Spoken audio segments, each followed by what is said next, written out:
Hello friends, एक बार फिर से मैं वेलकम करता हूं अपने यूट्यूब चैनल वीर एजुकेशन पर। आशा करता हूं कि आज की वीडियो आपको समझ में आएगी। आज की इस वीडियो में संवैधानिक स्रोत कहाँ कहाँ से लिए गए, कहाँ से संवैधानिक स्रोत, जैसे ब्रिटेन से क्या लिया गया, यूएसए से क्या लिया, कनाडा से क्या गया, जर्मनी से क्या लिया गया, ऑस्ट्रेलिया से क्या गया। ऐसे संवैधानिक के विभिन्न यानी संविधान की विभिन्न जगहों से संविधान में इम्पोर्टेंट थोड़ी कहाँ कहाँ से उसके बारे में डिस्कस करेंगे। और संविधान में दो तरीके से, एक आंतरिक स्रोत और बाह्य स्रोत।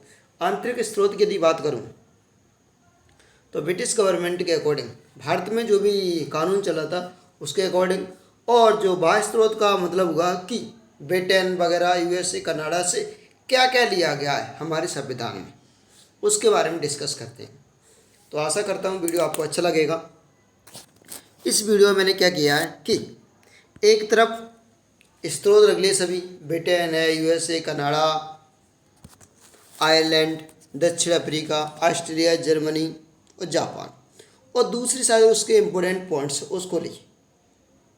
तो देखिएगा, हमारा पहला पॉइंट क्या है कि भारत सरकार अधिनियम 1935। भारत सरकार अधिनियम 1935 हमारे संविधान में 395 अनुच्छेद में से, अब तो और भी बढ़ चुके अनुच्छेद, यानी कि 395 अनुच्छेद में से लगभग 250 अनुच्छेद भारत शासन अधिनियम से लिए गए, जिसमें कुछ मोस्ट इम्पोर्टेंट पॉइंट है वो तो मैंने यहाँ इंक्लूड कर लिए, नहीं लिख लिए। जैसे न्यायपालिका हुआ, कैग हुआ, लोक सेवा आयोग हुआ, संघीय तंत्र हुआ और राज्यपाल का कार्य, वो मैंने यहाँ लिख लिए। बाकी जो 225 अनुच्छेद है, यानी कि 225 अनुच्छेद का जो वर्णन है वो यहाँ भारत सरकार अधिनियम 1935 से लिया गया। यहाँ इस तरीके से क्वेश्चन पूछा है कि भारतीय संविधान में सबसे अधिक वर्णन कहाँ से लिया गया है, तो भारत सरकार अधिनियम से, यहाँ से। इस तरीके से आपको क्वेश्चन बन सकता है। अब देखो, न्यायपालिका मतलब हुआ अलग अलग, यानी कि supreme court, high court, district court, इस तरीके से अलग अलग कोर्ट का प्रयोग किया गया है। और इसका सदर राज्यपाल का कार्यालय इसमें इंक्लूड हुआ। कैग का अनुच्छेद 148 में वर्णन दिया गया उसके बारे में। और लोक सेवा आयोग किस तरीके से यूपीएससी और पीएससी वगैरह के एग्जाम होते हैं, उनमें किस तरीके से उनके बारे में बताया। और संघीय तंत्र का भी ढांचा, संघीय तंत्र के बारे में बताया। तो ध्यान रखना, न्यायपालिका, कैग, लोक सेवा, संघीय तंत्र और राज्यपाल का कार्यकाल, इसमें वर्णन दिया गया।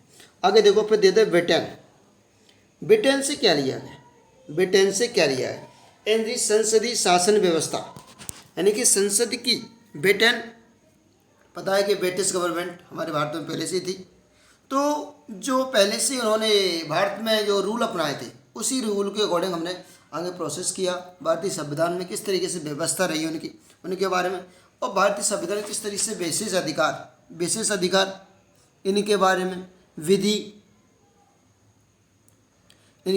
का शासन कैसे चलाया गया, और एकल नागरिकता और मंत्रिमंडल व्यवस्था, क्या संसदीय शासन व्यवस्था, मंत्रिमंडल व्यवस्था, और इसके बाद विधि का शासन और एकल नागरिकता और संसदीय विशेष अधिकार का उल्लेख अनुच्छेद 105 में दिया गया है।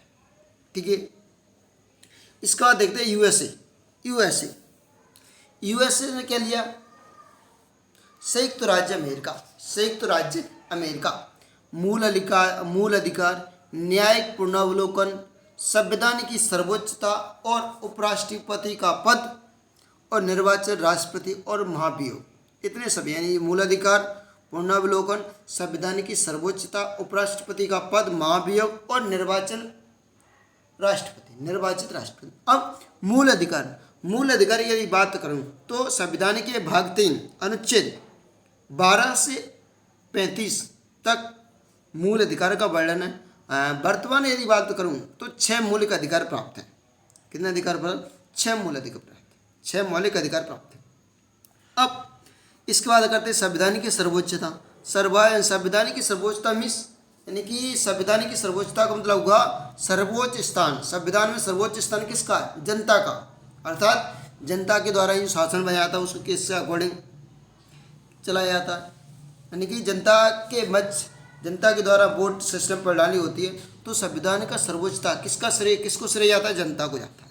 ठीक है, तो ये भी समझ में आए। एक बार फिर रिकॉल कर लेते हैं। मूल अधिकार, न्यायिक पूर्वावलोकन, संविधान की सर्वोच्चता, उपराष्ट्रपति का पद, उपराष्ट्रपति को अनुच्छेद, और तुम्हारा महाभियोग अनुच्छेद 61, न्यायिक पूर्वावलोकन 137 और निर्वाचित राष्ट्रपति।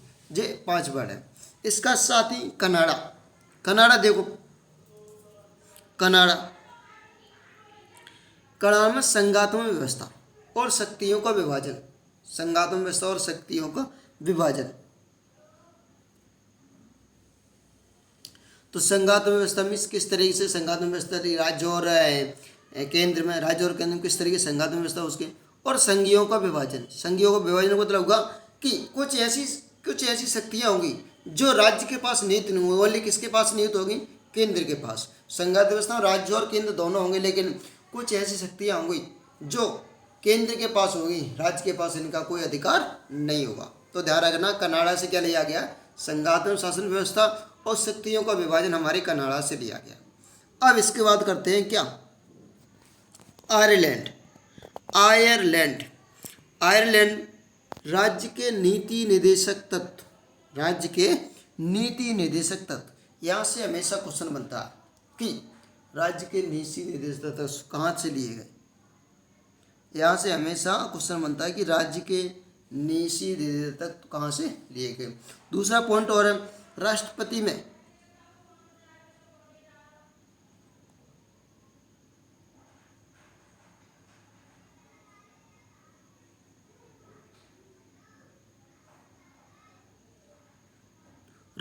में निर्वाचन पद्धति आयरलैंड से लिया गया। और राज्यसभा में मनोनयन, राज्यसभा में 12 सदस्यों का जो मनोनयन होता है वो भी हमारा आयरलैंड के संविधान से लिया गया। तो 3 वर्ड है इसमें, कौन कौन से पॉपुलर है? राज्य के नीति निर्देशक तत्व, राज्यसभा में मनोनयन, यानी कि 12 सदस्यों का जो मनोनयन होता है वो आयरलैंड से लिया गया है, और राष्ट्रपति की निर्वाचन पद्धति। आगे देखो दक्षिण अफ्रीका। यदि मैं दक्षिण अफ्रीका की बात करूं, दक्षिण अफ्रीका जानते हो आप, कंगारुओं दक्षिण अफ्रीका संविधान में संशोधन 368 से लिया गया। दक्षिण अफ्रीका संविधान में संविधान संशोधन अनुच्छेद 368 का जिक्र किया गया है। और राज्यसभा के सदस्यों का निर्वाचन दक्षिण अफ्रीका के संविधान से लिया गया। तो क्या क्या है? राज्यसभा के सदस्यों का निर्वाचन और संविधान में संशोधन अनुच्छेद 368 में जिक्र। तो 2 पॉइंट इसमें याद रखना। आगे बात करते हैं फ्रांस इम्पोर्टेंट है इसलिए क्योंकि फ्रांस की क्रांति आपने पढ़ा होगा, फ्रांस की क्रांति के बारे में। तो फ्रांस की क्रांति के बारे में 3 वर्ड बहुत फेमस थे, बहुत पॉपुलर थे। 3 वर्ड, समानता, स्वतंत्रता और बंधुत्व। 3 वर्ड इतने फेमस थे। कौन कौन से? समानता, स्वतंत्रता और बंधुत्व। ये वो नारे थे जो बाद में चल करके लोकतंत्र के निर्माण के लिए बहुत प्रसिद्ध हुए। यानी कि समानता, स्वतंत्रता और बंधुत्व वो नारे थे जो आगे चल के लोकतंत्र के निर्माण के क्रम में बहुत फेमस हुए। भारत में भी इसी नारों का प्रयोग किया गया और लोकतंत्र की प्रक्रिया के क्रम को अपनाया गया इसी के अकॉर्डिंग। और इसी जब तक स्वतंत्रता आने में इसी का प्रयोग करने, स्वतंत्रता, समानता, स्वतंत्रता और बंधुत्व। और इसमें एक वर्ड और यूज किया गया, गणतंत्र यानी कि ऐसा शासन जो वंशानुगत ना हो।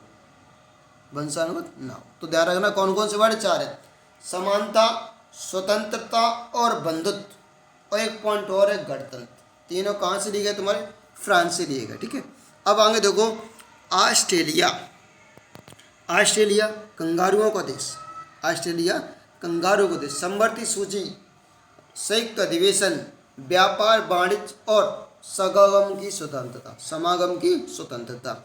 संवर्ती सूची संयुक्त अधिवेशन अनुच्छेद 108 में इसका जिक्र है। अब संवर्ती सूची के बारे में थोड़ा डिस्कस कर लेते हैं। भारतीय संविधान में अनुसूची 7 में विभिन्न प्रकार की सूचियों का वर्णन है, जैसे संघीय सूची, राय सूची और समवर्ती सूची। संघीय सूची, राय सूची और समवर्ती सूची। संघीय सूची और राय सूची दोनों का जिक्र कहाँ? भारतीय शासन अधिनियम 1935 में दिया गया है। जबकि हम बात करूँ कि समवर्ती सूची का ओनली जिक्र किसमें दिया गया है? ऑस्ट्रेलिया में, जिसमें केंद्र और राज्य दोनों कानून बना सकते हैं। यानी कि समवर्ती सूची में केंद्र और राज्य दोनों कानून बना। तो यहाँ आप ध्यान रखना, सा वर्ड है, यानी कि समवर्ती सूची और संयुक्त अधिवेशन। सा वर्ड ऑस्ट्रेलिया से लिया गया, इसे आपको ध्यान रखना, समवर्ती सूची और संयुक्त अधिवेशन। ठीक है। अब देखो जर्मनी का वाइमर संविधान। जर्मनी में कौन सा संविधान चलता? वाइमर संविधान। यहाँ पर ऐसे समझो कि जर्मनी का आते ही जर्मनी में एक हिटलर था। हिटलर एक ऐसा तानाशाही शासक था, ये समझो। जर्मनी में बहुत फेमस तानाशाही शासक था। तो जर्मनी को आते ही आपको याद होगा कि जर्मनी में हिटलर एक तानाशाही तौर पर शासक चलाने वाला था। तो यहाँ से क्या लिया गया कि